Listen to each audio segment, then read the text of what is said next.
I tried Freewallet crypto wallet app for 7 days. Here's the shocking truth. When I downloaded the Freewallet crypto app, I wasn't expecting much. It's been around for years, but it has a mixed reputation online. So I decided to test it myself for 7 days, and the shocking truth is that this app is both surprisingly convenient and unexpectedly controversial. On day 1, I noticed how polished and beginner-friendly the interface was. You can create an account using just your email, no private key management, no seed phrases. For newcomers, that feels easy.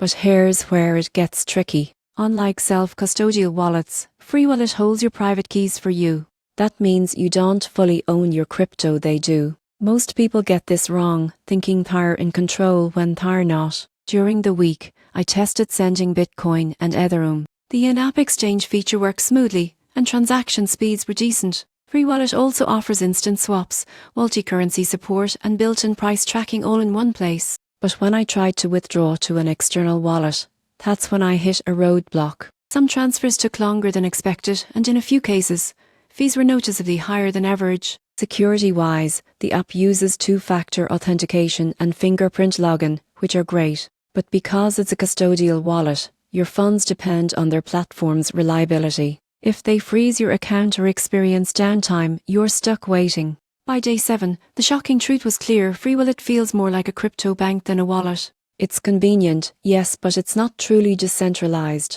If you're a beginner who values simplicity and don't mind trusting a third party, it's a solid choice. But if you care about owning your keys and complete control over your funds, you might want to look elsewhere. As they say in crypto, not your keys, not your coins.